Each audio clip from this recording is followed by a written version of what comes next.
Il fait encore 30 degrés, ils annoncent de la pluie et une chute des températures dès demain. Je vous avoue que j'ai hâte, mais même si les températures sont encore estivales, je suis déjà imprégnée par l'automne en termes de créativité. Par exemple, j'ai fait cette couronne automnale le week-end dernier. Donc c'est une manière d'exprimer le fait qu'en termes d'inspiration culturelle, je suis prête à passer, d'inspiration créative pardon, je suis prête à passer à l'automne. Et là cet après-midi je suis en train de terminer les capsules de juillet et d'août pour les mécènes de Patreon. Et comme je l'envoie au mois de septembre, chaque année c'est comme ça, les capsules de juillet et août je les rassemble et je les envoie début septembre parce que août c'est un moment de pause pour moi et pour beaucoup d'entre vous. Et du coup j'ai ajouté quelques petits éléments automnaux à ces capsules, même si c'est des capsules d'été. Et là cet après-midi par exemple je vais m'occuper de finir de mettre les couleurs sur ces jolis tirages d'art qui ont été imprimés en 12 exemplaires. Ça c'est un cadeau particulier que j'ai choisi de faire ce mois-ci, enfin pour les mécènes thé d'exception du mois d'août. Parce que les tirages d'art comme ça, c'est imprimé sur du papier aquarelle à 300 grammes par mètre carré. Donc la feuille elle est imprimée. Ensuite le doré il est rajouté à la main, puis je les signe et je les numérote et ils sont envoyés avec un certificat d'authenticité. Ils font 9 par 9 cm et ce genre de tirage d'art là, si je devais les mettre sur la boutique, je pense que je les vendrais 45 €. Donc c'est quand même, en fait c'est une œuvre d'art quand même, avec un prix moyen pour les personnes qui peuvent pas forcément se payer un original qui en général coûte plus de 100 €. Là je vais l'envoyer à 10 personnes parce qu'il y avait 10 thés d'exception, donc les 2 qui restent, peut-être que je les mettrai sur la boutique pour la vente éphémère d'automne. N'hésitez pas à aller voir le 29 septembre si vous regardez la vidéo au moment de sa sortie. Donc je pense qu'elle va sortir le 29, donc n'hésitez pas à aller voir, la boutique elle va être ouverte pendant une semaine, la première semaine d'octobre. Ou bien à aller voir début novembre parce qu'il y aura sûrement une dernière vente automnale au mois de novembre si ça vous intéresse. Mais en tout cas voilà, c'est peut-être une fois par an que je fais ce genre de cadeau aux mécènes thé d'exception, de leur offrir quelque chose qui vaut beaucoup plus que l'argent qu'ils donnent tous les mois en contrepartie, justement pour remercier les personnes qui me soutiennent tous les mois et qui rendent possible tout ce que je fais autour de mon art, autour de Café aux Étoiles, toutes les expérimentations artistiques que je peux faire, qui ensuite sont mises à disposition de tout le monde, notamment à travers la boutique. Donc un grand merci aux mécènes.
Voici donc mon bullet journal du moment que j'ai commencé le 15 juillet, on est le 18 septembre et j'en ai utilisé à peu près la moitié, donc je pense que un carnet comme ça fait à peu près 3-4 mois, 3-4 cycles en fait. Et puis bah du coup on va garder le bleu canard de l'été pour la saison automnale, c'est pas bien grave. Maintenant j'ai décidé que les carnets, j'allais les utiliser jusqu'à la dernière page. Et si je dois changer en milieu de cycle, eh bien je n'aurai qu'à reproduire en fait les 2 doubles pages du cycle, comme celle que vous voyez là. S'il y a juste 2 pages à refaire, franchement c'est pas très grave. Et puis si c'est en tout début ou en toute fin de cycle, eh ben, je prolonge de quelques jours et j'attends de changer de carnet pour refaire un cycle. Mais du coup je ne m'impose plus de faire un carnet par saison ou ce genre de choses. J'ai vraiment envie que ce bullet journal soit flexible et s'adapte à mon usage plutôt que je doive m'adapter au nombre de pages, vous voyez. Donc là je vais installer le cycle du début d'automne, donc on est le 18 septembre au moment où j'installe tout ça. Donc ça va être en gros de mi-septembre à mi-octobre. Du coup c'est parfait pour faire un thème automnal. Et je me suis imprimé tout un tas de trucs pour ça. Alors ça fait partie du prélude automnal, je vais garder le poème. Et tout ça c'est des choses que j'ai imprimées exprès, qui font partie de la collection automnale qui sera disponible si vous regardez la vidéo au moment de sa sortie à partir du 29 septembre. Donc ça devrait être aujourd'hui, si la vidéo elle sort bien le moment prévu. Donc j'ai ressorti des petits calendriers perpétuels avec des couleurs automnales. J'ai ressorti des cartes postales, là j'en ai monté une parce que c'est celle qui va finir là. Des stickers comme ça, et puis des stickers d'agenda qui vont avec ça. Il y a d'autres trucs que j'ai pas encore imprimés, que vous verrez si ça vous intéresse, si vous voulez aller voir sur la boutique de Café aux Étoiles. Mais en tout cas pour moi c'était parfait. À chaque fois j'hésite, à l'époque où je faisais un bullet journal mensuel, j'hésitais entre dès le début de septembre ou attendre début octobre pour avoir un thème vraiment full automne. Et ben là maintenant que j'agis en cycle et que mon cycle commence le 18 septembre, et ben c'est parfait pour faire un cycle purement automnal. Et en termes de couleurs, en fait j'ai été vachement inspirée par ce truc là en particulier où il y a du orange avec un petit peu de marron clair et puis autrement des gris chauds clairs et foncés que je trouvais super chouette. Et du coup je me suis fait une palette avec ça, donc il y a les gris clairs et foncés, les tons de orange, highlighter orange presque rouge et puis abricot très clair. Voilà. Donc sur ce, je vais m'occuper de ce bullet journal. Vous aurez une minute automnale où vous me voyez précisément en train de le préparer. Mais voilà qui boucle un petit peu ce que j'ai créé ce mois de septembre. Avec une dernière chose que j'ai créée qui est difficile à montrer à l'écran, c'est tout simplement que j'ai avancé les corrections de la novella qui s'appelle L'Office des enquêtes discrètes en Paris. C'est juste l'ordinateur, donc c'est pas évident de vous le montrer. Mais voilà tout ce que j'ai créé ce mois-ci.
pour terminer ce vlog point d'artiste de septembre, je vous propose de vous parler un petit peu de ce qui m'a inspiré et de ce que j'ai aimé ce mois-ci, notamment en termes culturels. Je me suis fait ma petite liste dans le bullet journal, petite liste des inspirations et favoris du mois de septembre. Alors déjà, il y a 2 livres papier que j'ai lus pas en septembre mais cet été et dont j'ai complètement oublié de vous parler parce que tous les autres bouquins étaient dans la liseuse et que ceux-là je les avais déjà rangés dans la bibliothèque et j'ai oublié de vous en parler. Le premier s'appelle L'été de la sorcière par Nashiki Kao. Donc c'est un livre japonais traduit en français, traduit par qui? Donc aux éditions Piquier, traduit du japonais par Deborah Pierret Watanabe. Donc ça consiste en une histoire un peu longue novella et ensuite les autres chapitres, il y a 2 ou 3 autres chapitres qui sont un peu des petites nouvelles avec les mêmes personnages qui sont d'autres moments de vie des mêmes personnages. Et donc l'histoire c'est la jeune, je crois que ça s'appelle Mai, ouais, la jeune Mai qui, on sait pas trop ce qui se passe mais il s'est passé quelque chose au collège, donc elle a 13 ans je crois au moment de l'histoire, il s'est passé quelque chose au collège, elle veut plus aller à l'école. Et sa maman l'emmène passer un été chez sa mamie, qui a une maison à la campagne, qui est une... Je sais plus si elle est anglaise ou américaine, mais en tout cas elle est pas japonaise sa mamie.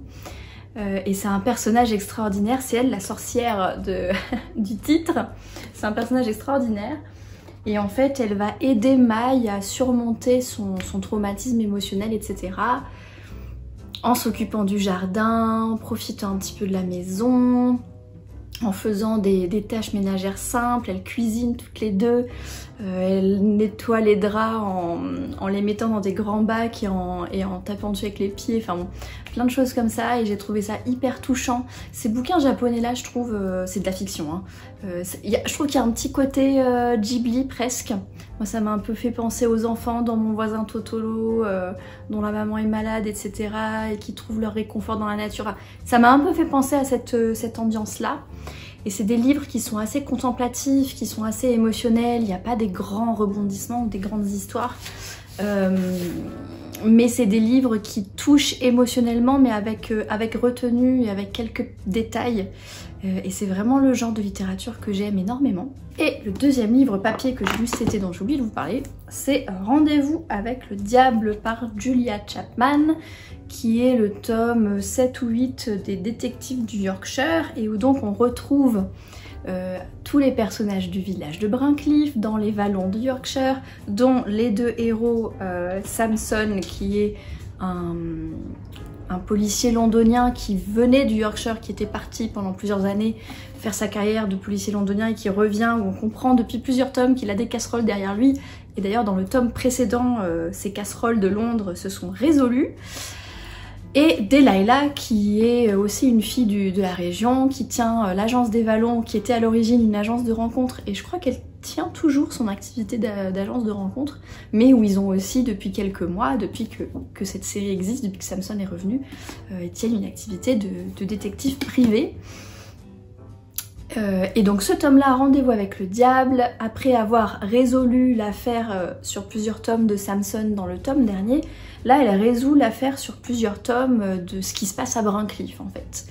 Où à chaque fois, à chacun des tomes précédents qui avaient des histoires qui se résolvaient, où les meurtriers étaient retrouvés, on sentait qu'il y avait un autre antagoniste plus important derrière et qu'il y avait une raison plus importante à ces différents crimes au fil des tomes.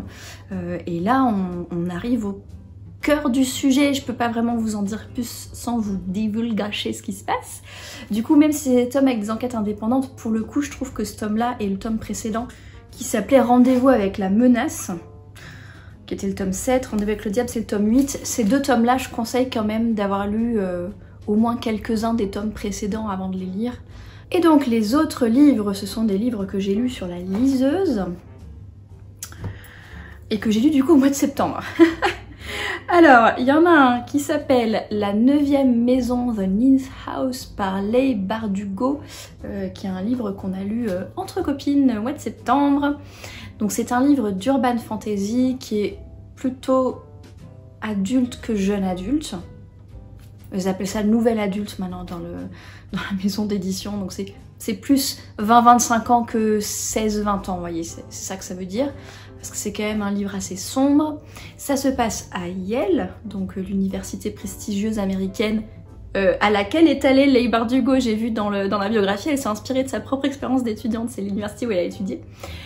Sauf que, alors c'est assez classique du genre Dark Academia, il y a en fait de la magie qui est secrète, la population générale n'est pas au courant, mais à partir du 19e siècle, des gens puissants américains ont découvert cette magie-là, ont découvert différentes manières de la canaliser, et ont créé 8 maisons secrètes dans l'université de Yale pour pouvoir avoir des nexus de magie pour pratiquer ces différentes magies-là. Et pourquoi à Yale?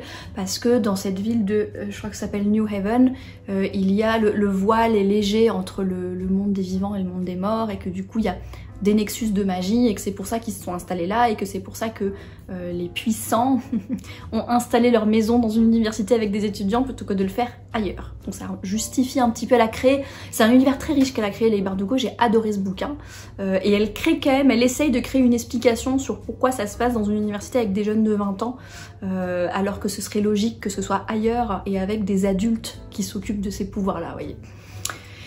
Bref, donc en tout cas il y a 8 maisons qui se sont créées avec différentes sortes de magie, et je crois que c'est au début du XXe siècle, s'est créée cette 9e maison qui s'appelle l'été, donc c'est des termes qui sont inspirés de la mythologie grecque évidemment, qui sert un petit peu de police des maisons magiques, et qui est là pour vérifier que les maisons n'abusent pas de leur pouvoir. Et l'héroïne qui s'appelle Alex Galaxy, son prénom c'est, mais le surnom c'est Alex Stern, a été recrutée en tant qu'apprenti, donc son nom de code c'est Dante, en tant qu'apprenti de cette 9e maison. Et elle est suivie par un mentor, donc son Virgile, qui s'appelle Daniel Arlington ou Darlington. Et en gros on découvre un petit peu cet univers-là à travers les yeux d'Alex. Et ce qui est vraiment très intéressant, ce que Leigh Bardugo a vraiment très bien réussi, c'est qu'elle jongle avec plusieurs temporalités. C'est-à-dire que le prologue se passe au début du printemps, où on comprend qu'Alex est dans la merde, elle est blessée, elle est dans une safe house, comme on dit ça en français, dans une cache secrète, et on sait pas trop ce qui lui est arrivé, mais Darlington a disparu, il s'est passé un truc, voilà, qu'est-ce qui se passe? Et le reste de l'histoire après ce prologue-là se déroule entre 2 temporalités. Le début de l'automne, où elle vient juste d'être recrutée à Yale, et où Darlington, du coup, lui explique le monde de la magie, lui explique son rôle chez l'été, et où elle découvre toutes ces sociétés secrètes surnaturelles. Et donc cette temporalité-là navigue avec l'hiver, où Darlington a disparu. On sait pas pourquoi, on sait pas comment, mais il a disparu.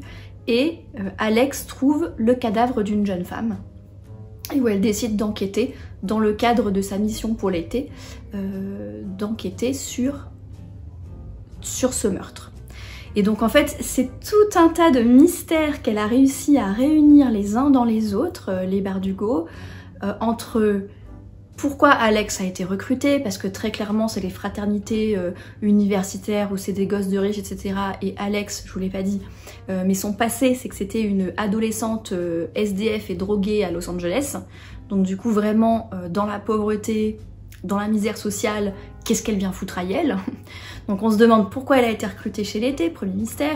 Deuxième mystère, entre la fin de l'automne et l'hiver, qu'est-ce qui s'est passé avec ce mentor Darlington? Pourquoi il a disparu? Troisième mystère, ben c'est le meurtre de cette jeune Tara qui est retrouvée morte au début de l'hiver. Et quatrième mystère, ben, qu'est-ce qui s'est passé dans l'hiver pour que dans le prologue au début du printemps, Alex soit dans une cache secrète, et de qui elle se cache, qu'est-ce qui s'est passé, pourquoi elle est blessée, etc.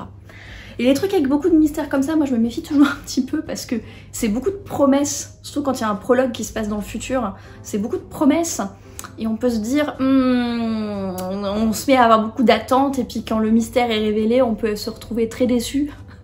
Et là c'est pas du tout le cas, elle a très bien maîtrisé les choses, c'est une de mes lectures préférées de l'année. L'univers est hyper bien trouvé, les personnages ont énormément de profondeur. Ils ont des passés pas simples, hein, c'est assez sombre, hein.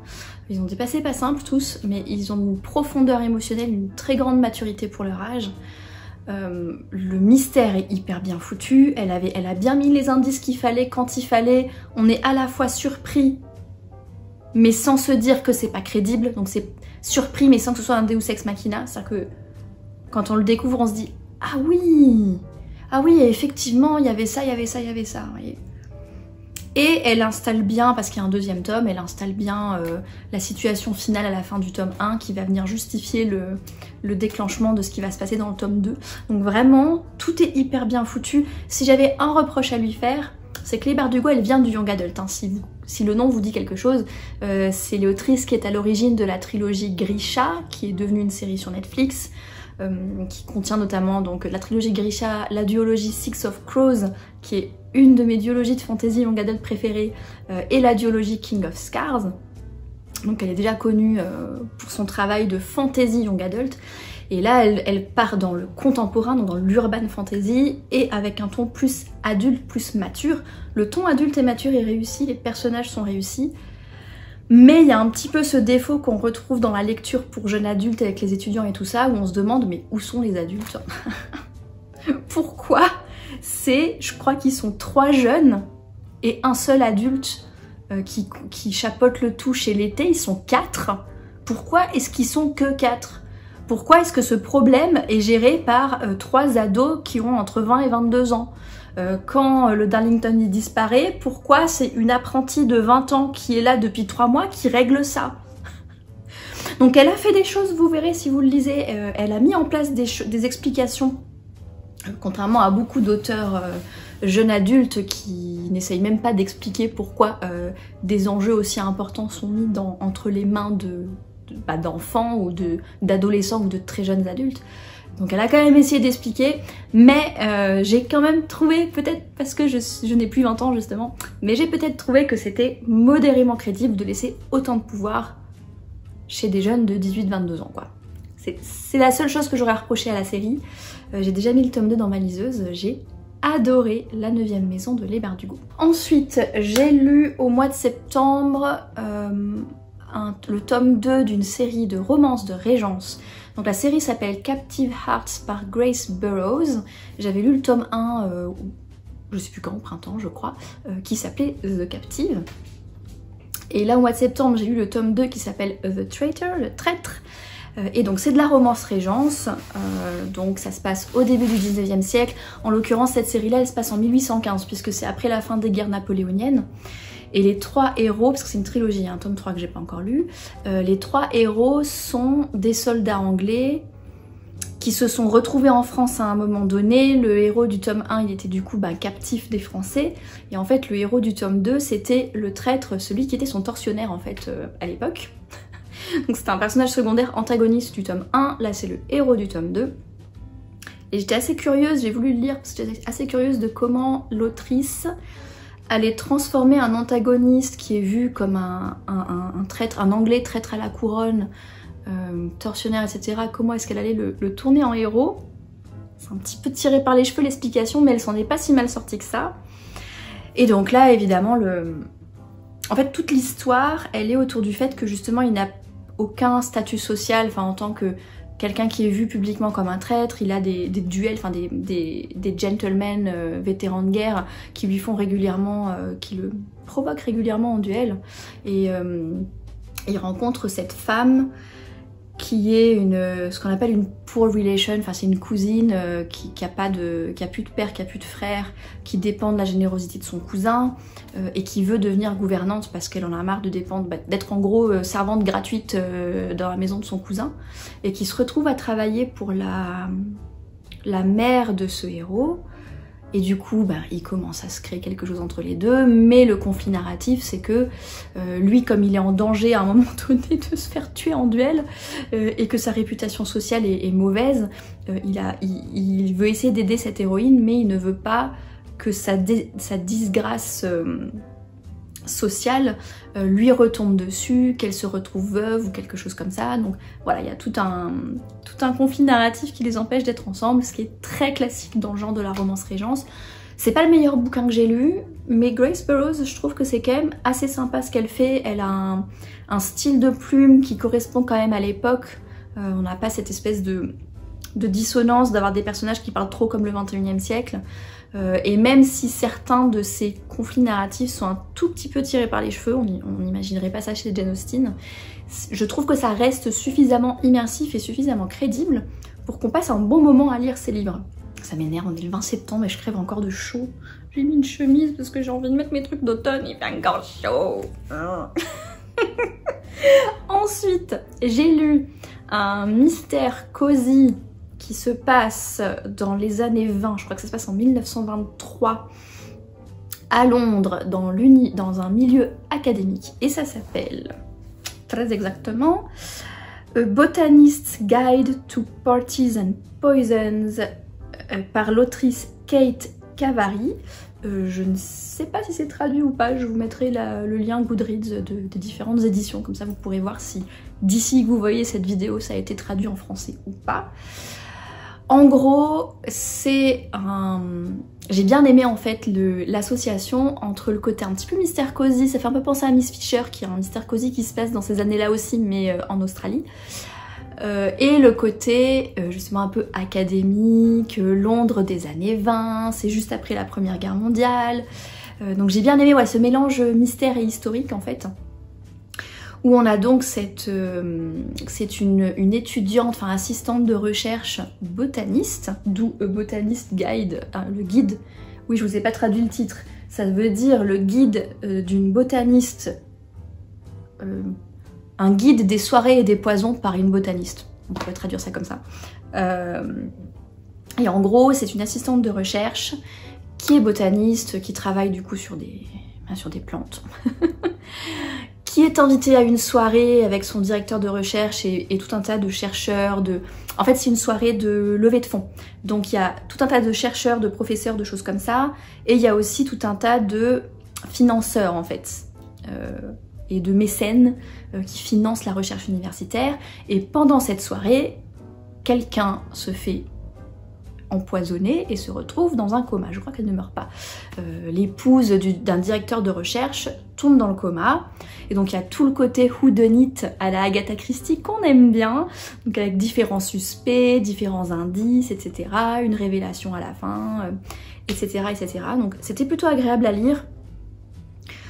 Je dirais que ce qui m'a ennuyé, c'est un petit peu l'immaturité de l'héroïne et le fait qu'elle se met un peu dans des situations...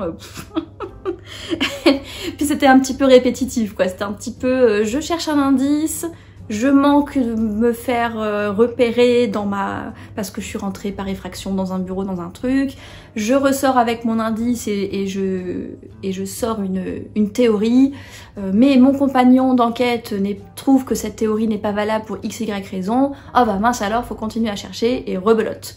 Donc il y avait un peu de répétitivité j'ai trouvé dans cette espèce de cycle. Mais au final, c'était quand même une bonne lecture. Je me suis bien abusée, c'est le genre de mystère cosy un peu historique que j'aime bien. J'ai vu qu'il y avait un tome 2 qui est dans la liseuse, donc c'est avec plaisir que je lirai quand même la suite. Et enfin, dernière lecture du mois, je ne pensais pas mettre un livre comme ça dans mes favoris un jour, mais nous en sommes là. C'est une romance de science-fiction qui s'appelle Craving in His Blood par Zoe Draven, qui veut dire...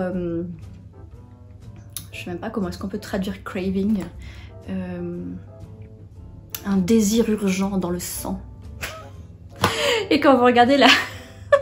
Quand vous regardez la couverture qui est le type à moitié à poil avec ses ailes et puis ses cornes là, c'est vraiment le genre de bouquin un peu aux romances de science-fiction série B, qui est le genre de truc, j'en ai un ou deux dans ma liseuse pour les vendredis soirs où je suis fatiguée, où j'ai envie de prendre un bain et de me marrer avec avec une romance un petit peu sans prétention. Et j'ai été hyper agréablement surprise. Alors dans le genre, c'est de la romance de science-fiction, mais moi je trouve que ça s'apparente plutôt à de la romance de fantasy, parce que ça se passe sur une seule planète, ça se passe même dans une seule ville avec un fort où habite le Seigneur, qui est donc ce fameux alien avec des cornes et puis des ailes là, qui est une espèce de vampire, il boit du sang, d'où le titre avec le sang dedans. Donc il y a le seigneur de ce truc là qui s'appelle Kaithel, c'est le seigneur de la ville, de la région, et l'héroïne qui s'appelle Millie, c'est une humaine. qui est coincée là parce que, enfin, elle a son certificat de résidence, etc. Mais elle devait travailler avec son père qui est un culinariste, donc en gros un chef cuisinier de l'espace. Sauf qu'il est décédé pendant un voyage dans l'espace et du coup elle est coincée sans argent sur cette planète-là, en n'ayant elle-même pas de diplôme de culinariste, donc elle ne peut pas faire ce métier-là. Et du coup elle travaille dans une espèce de taverne où les êtres humains peuvent être des donneurs de sang et se faire payer pour donner leur sang à ces Kylor là, je crois que ça s'appelle comme ça, les aliens qui sont des vampires là. Et elle est serveuse dans ce truc-là. Et elle va rencontrer donc le seigneur, la Kaisel, elle va le rencontrer dans ce cadre-là, et il va lui proposer de devenir donneuse de sang pour lui, mais pour une raison qu'on ignore, la tenancière de la taverne lui demande à Millie de refuser. Elle ne veut pas que Millie devienne donneuse de sang pour ce mec. Et de là s'ensuit toute une romance. Et en fait j'ai voulu vous en parler parce que je m'attendais à un truc léger sans prétention. Et en fait c'était hyper émotionnel, c'était hyper dramatique, ça m'a fait pleurer. Les personnages étaient hyper bien construits. Millie et Kaisel tous les deux, en fait Zoe Draven elle a construit un passé émotionnel qui est hyper crédible. Elle a construit des conflits narratifs internes et externes qui sont ultra crédibles. Notamment on retrouve le très classique dans la romance, de la romance interdite, avec une lutte interne entre le devoir et l'amour, puisque ce fameux seigneur Kaisel, il est en fait fiancé avec une jeune femme d'une maison noble à laquelle appartient la tenancière de la taverne. On commence à comprendre qui sont les antagonistes et quels sont les enjeux et quel est le conflit narratif externe, n'est-ce pas? Et que comme il est promis à cette personne pour des raisons politiques, il ne se voit pas tomber amoureux d'une humaine, qu'elle devienne une espèce de maîtresse, etc. Et du coup il est très partagé. Très partagé. Il y a un autre trope de romance très connu là-dedans, c'est ce qu'on appelle le Grumpy et Sunshine, c'est-à-dire que lui il est très... il a un caractère très froid, très... justement le devoir, etc. etc. Et elle, c'est quelqu'un qui est très optimiste. Elle m'a beaucoup touchée cette héroïne parce que elle est optimiste mais sans être cucu. Elle est à la fois optimiste et très résiliente parce qu'elle est quand même en deuil du décès soudain de son père. Elle se retrouve toute seule sur cette planète, elle fait ce qu'elle peut. Elle se fait martyriser par sa chef, elle se fait martyriser par tout le monde. C'est vraiment pas terrible ce qui lui arrive, la pauvre. Et elle arrive à garder de l'espoir, elle arrive à persévérer, elle arrive à se relever. Enfin, je trouve que Zoe Draven, elle a créé un personnage féminin, pourtant à partir de stéréotypes, parce que le Grumpy versus Sunshine et l'héroïne optimiste, c'est quelque chose qu'on a retrouvé 50 fois quand on lit de la romance. Ben là, c'est ultra bien réussi, c'est ultra bien exécuté. Donc si vous parlez anglais, parce que malheureusement c'est une autrice auto-publiée qui ne publie qu'en anglais, qui n'a pas fait traduire ses œuvres, si vous parlez anglais et si vous aimez les romances de ce genre-là, c'est très similaire hein, à ce qu'on peut rechercher dans les romances historiques d'ailleurs, hein, puisque c'est du conflit narratif, des romances interdites, des choses comme ça, avec beaucoup d'émotions, beaucoup de drama, des moments où on pleure. Si vous aimez ce genre de choses, on s'y attendait pas avec une couverture et avec un titre pareil, mais c'est une excellente lecture. Et je vais arrêter ce vlog point du mois là-dessus.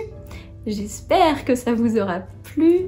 Je vous souhaite un bel automne, on est le 20 septembre où je tourne cette fin de vlog, donc c'est pas encore tout à fait l'automne, mais au moment où vous le regardez c'est l'automne, donc j'espère que vous profitez bien de votre automne. Les minutes automnales s'en viennent très bientôt, à partir du 1er octobre, j'ai très hâte de vous publier ça. En attendant, je vous remercie infiniment d'avoir vu la vidéo jusqu'au bout, je vous souhaite une belle journée, une excellente soirée, et à la prochaine.